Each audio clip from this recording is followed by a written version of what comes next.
తాకట్లో ఉన్న మీ బంగారాన్ని విడిపించి ఆ రోజు ఆన్లైన్ రేటుకి కొంటాం. Sharma gold company. నమస్కారం, సుమన్ టీవీకి స్వాగతం. నేను మానస. ఈ రోజు మనతో పాటు ఉన్నారు ప్రముఖ జ్యోతిష్యులు బ్రహ్మశ్రీ నందిబట్ల శ్రీహరి శర్మ గారు. వారితో మాట్లాడతాం. గురుగారు నమస్కారం అండి. వాగర్థావివ సంపృక్తౌ వాగర్థ ప్రతిపత్తయే జగతః పితరౌ వందే పార్వతీ పరమేశ్వరౌ. ఆదిత్యాయ చ సోమాయ మంగళాయ బుధాయ చ గురుశుక్రశనిభ్యశ్చ రాహవే కేతవే నమః. శృంగేరి జగద్గురు పీఠాధిపతులకి, కంచి పీఠాధిపతులకి నమస్కారములు తెలియజేసుకుంటూ కార్యక్రమాన్ని ప్రారంభిద్దాం.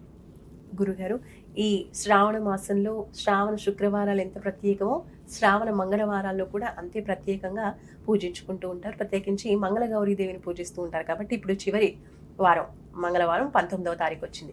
మరి ఈ చివరి మంగళవారం యొక్క విశిష్టత గురించి, ఆ రోజు పాటించవలసిన పూజా విధానం, మంగళగౌరీదేవిని ఏ విధంగా స్తుతించాలి అనే విషయాలు తెలుసుకోవాలనుకుంటున్నాం గురుగారు. తప్పకుండానమ్మా. మనకు మీరు అన్నట్టుగా శ్రావణ శుక్రవారాల పాటు శ్రావణ శనివారాలు, శ్రావణ సోమవారాలు ఎంత గొప్పగా భక్తిగా చేసుకుంటామో, శ్రావణ మంగళవారాలు వివాహమైన ప్రతి మహిళ కూడా తన భర్త యొక్క క్షేమము, ఆరోగ్యం కాంక్షించే ప్రతి మహిళ చక్కగా చేసుకుంటుంది. ఇది విధి విధానంగా ఎవరైతే చేసుకున్నారో వాళ్ళ నుంచి మళ్ళీ వాళ్ళ ద్వారా చేయించుకుంటూ వెళ్ళాలి. ఒక 5 సంవత్సరాల పాటు చేయాలి. ఇది విధానం అంతా కూడా ప్రత్యేకంగా ఉంటుంది. వివాహం కాని అమ్మాయిలు కూడా మంచి భర్తను పొందాలనే ఉద్దేశంతో కూడా గౌరీ వ్రతాన్ని అనేటువంటిది ఆచరించడం అనేక ప్రాంతాల్లో ఉంది. అయితే ఇప్పుడు ఈ యొక్క శ్రావణ మాసంలో అనగా అనేక మనకు సంబంధించి ఏకాదశులు అనేటువంటివి కూడా ఉంటుంటాయి. కానీ శ్రావణ మాసంలో వచ్చే ఏకాదశులకి విశేషమైనటువంటి ప్రాముఖ్యత ఉంది. కారణం ఏంటంటే, పౌర్ణమి ముందు వచ్చే ఏకాదశికి, అలాగే అమావాస్య ముందు వచ్చే ఏకాదశికి ప్రత్యేక స్థానం ఏంటంటే, నామజపం అనేటువంటిది ఈ శ్రావణ మాసంలో చేసేటువంటి ఏకాదశుల్లో చేయాలి. అంటే ఈ సంబంధించినటువంటి విష్ణువుని పూజించే విధానం ఏకాదశి రోజున చేస్తాం. శ్రావణ మాసంలో శుక్లపక్షంలో అనగా పౌర్ణమి ముందు వచ్చేటువంటి ఏకాదశికి శ్రీధర నామాన్ని జపిస్తూ ఉండాలి. కృష్ణపక్షం అమావాస్య ముందు వచ్చే ఏకాదశికి జనార్దన నామం అనేటువంటి నామాన్ని ఉచ్చరిస్తూ సదా పలుకుతూనే ఉండాలి. కాబట్టి వీక్షించేటువంటి సుమన్ టీవీ ప్రేక్షకులు ఏకాదశి వ్రతాన్ని ఎవరైతే ఆచరిస్తారో వారు తప్పకుండా జనార్దన నామాన్ని ఎల్లవేళలా అనునిత్యము అనుక్షణము కూడా స్మరణ చేస్తూనే ఉండాలి. అయితే ఎప్పుడూ లేనటువంటి ప్రత్యేకత ఈ ఏకాదశికి రావడానికి గల కారణం ఏంటంటే, అంటే శివకేశవులకి భేదము లేదు అని చెప్పి మనకు శాస్త్రం చెప్తుంది. శివాయ విష్ణురూపాయ శివరూపాయ విష్ణవే శివస్య హృదయం విష్ణోర్చ హృదయం శివ.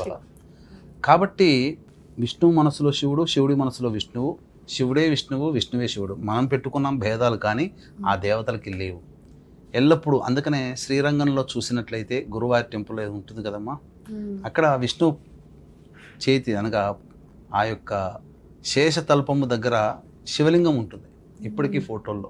అంటే ఎందుకు చెప్తున్నానంటే, ఈ శ్రావణ మంగళ గౌరీ వ్రతం అనేటువంటిది అందరూ చేసుకుంటారు కదమ్మా, కానీ విశేషించి ఏకాదశి కలిసి వచ్చింది. తిథి మధ్యాహ్నం 3:30 వరకు ఉంది. తర్వాత ద్వాదశి వచ్చింది. కాబట్టి ఇది చాలా ప్రత్యేకమైనటువంటిది. ఏకాదశి ద్వాదశి కలిసి ఒకే రోజున ఉండడం అనేటువంటిది చాలా ప్రత్యేకత. కాబట్టి మరియు ఈశ్వరుడి యొక్క జన్మ నక్షత్రం ఆర్ద్ర నక్షత్రం కూడా రావడం, ఈ ఏకాదశి వ్రతం, పైగా శ్రావణ మాసం మంగళగౌరి అమ్మవారిని ఆరాధన చేస్తాం. కాబట్టి ఇక్కడ శివకేశవుల్ని ఒకేసారి ఆరాధన చేసినటువంటి ఫలితాన్ని పొందుతాం. కాబట్టి వీక్షించేటువంటి ప్రేక్షకుల్లో భర్త యొక్క మాంగళ్యము అనగా భర్త క్షేమంగా ఉండాలి, కలకాలం ఎక్కువ కాలము దాంపత్యంలో జీవించాలి అనుకునే ప్రతి మహిళ ఈ గౌరీ వ్రతాన్ని అనేటువంటిది శ్రావణ మంగళ గౌరీ వ్రతం ఈ 19వ తారీఖు రోజున ఆఖరి మంగళవారం శ్రావణ మాసానికి చేసుకోవాలి. అది విధి విధానంగానంటే గౌరీ వ్రతం అని మనకు పుస్తకం వ్రతాల నోములో దొరుకుతున్నాము, లేదా మంగళగౌరీ వ్రతం అని అంటే చాలు. ఈ రోజుల్లో అన్ని చోట్ల అవైలబుల్ అవుతున్నాయి. చక్కగా ఆ విధానంగా చేసుకోవచ్చు. కానీ ముందుగా గణపతి పూజని మాత్రం చేయాల్సిందే, మర్చిపోకండి. తదనంతరం ఈ ఏకాదశి వ్రతం అంటే చాలామందికి తెలిసినటువంటిది ఉపవాసం ఉంటారు, వాస్తవమే. కానీ దానికంటూ ఒక విధానం ఉంది. ఏంటి అని అంటే, దశమి రోజున వారు ఉపవాసం కూడా ఉండాలి. ఎవరైతే చేయాలని అనుకుంటారో దశమి రోజున ముందు మధ్యాహ్నం పూట భోజనం చేసినా రాత్రి పూట మాత్రం పలహారమే తీసుకోవాలి. ఇక రాత్రిపూట ధూమపానము, మద్యపానము, దాంపత్యము, మాంసాహార భోజనము ఇవేవీ చేయకూడదు. ఇక విష్ణునామాన్ని స్మరించుకుంటూ భూషయనం అనేటువంటిది చేయాలంటే నేల మీద పడుకోవాలి. ఈసారి శ్రావణ మంగళ గౌరీ వ్రతము 19వ తారీఖు కాబట్టి 18వ తారీఖు సాయంకాలం నుంచే ఏకాదశి ప్రారంభమవుతుంది, విశేషం కాబట్టి సోమవారం రాత్రి నుంచే ఈ నియమాల్లో ఉండాలి. తదనంతరం ఉదయాన్నే లేవగానే కాలకృత్యాదులన్నీ తీర్చుకొని చక్కగా విష్ణునామస్మరణ చేసుకుంటూ తులసి చెట్టు దగ్గరికి వెళ్ళి తులసి చెట్టు దగ్గర ఆవు నేతితో దీపారాధన చేసి చక్కగా ఆ తులసి చెట్టు దగ్గర కానీ లేదా ఇంట్లోనైనా కానీ అష్టదళ పద్మం వేసి దాని మీద ఒక కలశము పెట్టి ఆ కలశంలో నిండుగా తులసి దళాలు కానీ లేదా ఈ సంబంధించినటువంటి మామిడి కొమ్మలు కానీ రావి ఆకులు కానీ పెట్టాలి. అంటే కలశం నిండుగా కనబడాలి. అప్పుడు ఆ యొక్క వాటి మీద ఒక చక్కటి రవిక గుడ్డ పెట్టి దాని మీద విష్ణు యొక్క ప్రతిమ, అది ఇత్తడిదైనా కావచ్చు, లేకపోతే రాగిదైనా కావచ్చు, వెండిదైనా కావచ్చు, లేదా చిన్న రూపు 20-30 రూపాయలు ఇస్తే చిన్న వెండి రూపు ఇస్తారు, అదైనా పెట్టి అప్పుడు ఆ స్వామికి ముందుగా గణపతి నమస్కారం చేసుకొని చక్కగా షోడశోపచార విధానంగా పూజ చేసి విష్ణు సహస్రనామ పారాయణం అప్పుడు చేయాలి. చేసిన తర్వాత ఆ రోజంతా కూడాను ఉపవాస నియమాన్ని పాటిస్తూ ఈ కృష్ణపక్షంలో వచ్చినటువంటి ఏకాదశి కాబట్టి జనార్దన జనార్దనాయ నమః జనార్దనాయ నమః శ్రీ కృష్ణ కృష్ణ కృష్ణ ఎలా అయితే పలుకుతామో, నారాయణ నారాయణ అంటూ ఎలా పలుకుతామో జనార్దన జనార్దన అనుకుంటూ ఆ రోజంతా గడపాలి. సాయంకాలం మళ్ళీ కాలకృత్యాదులన్నీ తీర్చుకొని చక్కగా దేవాలయానికి చేరుకొని అక్కడ దేవాలయంలో ప్రదోషకాల సమయంలో రావి చెట్టు అనగా చీకటి పడకముందు రావి చెట్టు చుట్టూ నారాయణాయ నమః అంటూ ఒక 27 కానీ 41 ప్రదక్షిణలు కానీ చేసి ఆ రావి చెట్టు దగ్గర కొంతసేపు సేదతీరి అప్పుడు ఆ యొక్క రావి చెట్టు దగ్గర ఆవు నేతితో చేసినటువంటి దీపారాధన చేసి నారాయణుడి యొక్క దర్శనం చేసుకొని లేదా నక్షత్రాన్ని దర్శనం చేసుకొని ఇంటికి రావాలి. ఆ రోజంతా ఉపవాసం ఉండాలి. వీలైతే జాగారం ఉంటే చాలా మంచిది, ఎందుకంటే ఆ 19వ తారీఖు రోజున సాయంకాలం వచ్చింది కాబట్టి. ఇక తెల్లవారి లేచిన తర్వాత అప్పుడు తెల్లవారిన తర్వాత సూర్యోదయం తర్వాత కూడా ఈ యొక్క వ్రత ఉద్యాపన అంటే ఏకాదశి వ్రతాన్ని విసర్జించడం అని అంటారు. ఆ విసర్జించడం అనేది కూడా చేయాలి. అయితే వీక్షించేటువంటి ప్రేక్షకులకి గమనిక, మోక్షాన్ని ఇచ్చేటువంటి వాడు నారాయణుడు కాబట్టి చక్కగా ఆ నారాయణుడు మోక్షాన్ని ఇస్తాడు కాబట్టి మోక్షాన్ని పొందని ఆత్మలు ఉన్నప్పుడు మన కుటుంబంలో అది పితృదోషంగా చెప్పబడి ఉంటుంది. అంటే తండ్రి వైపు 6 తరాలు తల్లి వైపు 3 తరాల్లో ఏవైనా దుర్మరణాలు ఉన్నా, liver problem, kidney problem, cancer రోగాలతో ఎవరైనా మరణించినా, పెళ్లి కాకుండా ఎవరైనా చనిపోయినా, పిండ ప్రదానాలు ఇంట్లో చేయలేకపోయినా 6 తరాలు ఇటువైపు 3 తరాలు ఇటువైపులో ఎవరైనా దుర్మరణం, road accident, fire accident, suicide attempt ఇట్లాంటి దుర్మరణాలు జరిగినా వాటిని పితృదోషం అంటారు. ఈ పితృదోషం ఉండడం వల్ల ఎటువంటి శుభకార్యాలు ఇంట్లో జరగవు, అనుకున్న పని అలా ఎప్పుడు కూడా ఆలస్యం అవుతుంది, ప్రతి పనిలో కూడా ఆటంకాలు ఉంటుంటాయి. కాబట్టి ఇటువంటి ఆటంకాల నివృత్తికి మన పీఠం ఆధ్వర్యంలో 22వ తారీఖు శుక్రవారం రోజున అమావాస్య చతుర్దశి కలిసి వచ్చినటువంటి రోజున పితృదోష నివారణ కార్యక్రమాలు అనేటువంటి జరిపించడం జరుగుతుంది. 22వ తారీఖు రోజున హైదరాబాద్ నుంచి బయలుదేరుతాం.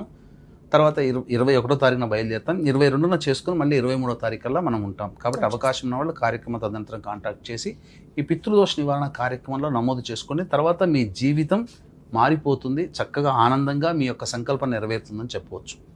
ఇక ఈ యొక్క వ్రత ఉద్యాపన అనేటువంటి విసర్జించడం ఎలా చేయాలి ఈ ఏకాదశి వ్రతాన్ని అనుకున్నప్పుడు తెల్లవారి అనగా 20వ తారీఖు రోజున తెల్లవారి లేచి మళ్ళీ కాలకృత్యాదులన్నీ తీర్చుకొని పంచోపచార విధానంగా చక్కగా పూజ చేసి ఆ యొక్క ప్రతిమకు కానీ విగ్రహానికి కానీ పంచోపచార విధానంగా పూజ చేసి విష్ణు సహస్రనామ పారాయణం చేసి చక్కగా భార్యను లేకపోతే తల్లి చేసినటువంటి వంటకాలన్నీ కూడా దగ్గర పెట్టుకొని బ్రాహ్మణుణ్ణి పిలిపించి ఆ బ్రాహ్మణుడికి ఇప్పుడు చెప్పబోయేటువంటి యొక్క శ్లోకాన్ని చదువుతూ ఆ పూజ చేసినటువంటి ప్రతిమ వస్త్రదానం అనేటువంటిది కలశంతో సహా చేయాలి.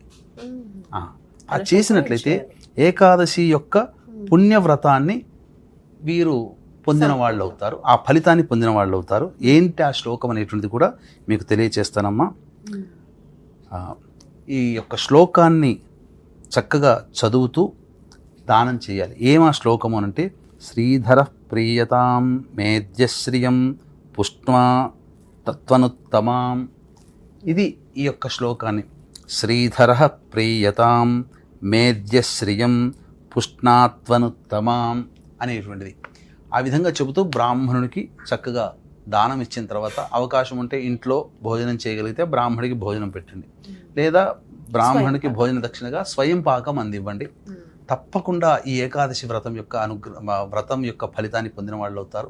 అలాగే ఆరుద్ర నక్షత్రం కూడా ఉంది కాబట్టి చక్కగా ఉదయం పూట అనగా ప్రదోషకాల సమయంలో లేదు కాబట్టి ఉదయం పూటనే ఏకాదశి మరియు ఆరుద్ర నక్షత్రం కలిసి వచ్చింది కాబట్టి ఈశ్వరునికి కూడా ఇష్టమైన తిథి ఏకాదశి కాబట్టి ఆ రోజున విశేషంగా ఈశ్వరుడికి అర్చనాభిషేకాదులు చేయవచ్చు.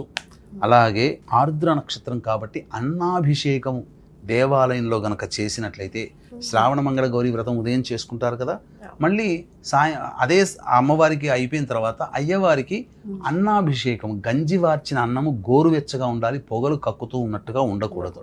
గోరువెచ్చగా ఉన్నటువంటి అన్నాన్ని అలా శివాయ నమః అంటూ చేసుకుంటే ఎంతటి గొప్పదైనటువంటి పదవి లభిస్తుంది, సంకల్పం నెరవేరుతుందంటే ఆ యొక్క వ్యక్తికి కలిగే అదృష్టాన్ని మాటలలో వర్ణించలేమని శివపురాణంలో చెప్పబడి ఉంది. ఈశ్వరునికి ఇష్టమైనటువంటి అన్నాభిషేకము, ఆ ఉన్నటువంటి అన్నాన్ని దేవాలయంకి వచ్చే భక్తులకి పంచవచ్చు. అలాగే చక్కగా ఇంట్లోనైనా కానీ నైవేద్యంగా తీసుకోవచ్చు, ప్రసాదంగా తీసుకోవచ్చు. ఇది చాలా పరమేశ్వరునికి చాలా ఇష్టమైనటువంటి కొన్ని శైవ క్షేత్రాలలో ఆ గర్భాలయం మొత్తం కూడా అన్నముతో నిండిపోతుంది. ఇక వచ్చినటువంటి భక్తులకు అందరికీ కూడా అదే ఆ ఈశ్వరునికి అభిషేకం చేసిన అన్నాన్ని ప్రసాదంగా ఇస్తారు. కాబట్టి ఇంతటి గొప్పదైనటువంటి ఏకాదశి ఈ శ్రావణ మాసంలో చాలా గొప్పది. మళ్ళీ రాదండి. ఈశ్వరుని ఈ విధంగా అర్చించుకోండి, విష్ణునామస్మరణ చేసుకుంటూ ఏకాదశి వ్రతాన్ని ఆచరించండి. పెళ్లి కాని అమ్మాయిలు, పెళ్ళైన యువతులు, మహిళలు భర్త యొక్క క్షేమం కోరి మంగళగౌరి వ్రతాన్ని ఆచరించవచ్చు, తప్పులేదు. చక్కగా చేసుకోండి, ఆనందంగా జీవించండి. గురుగారు, ఇక్కడ మరొక చిన్న సందేహం.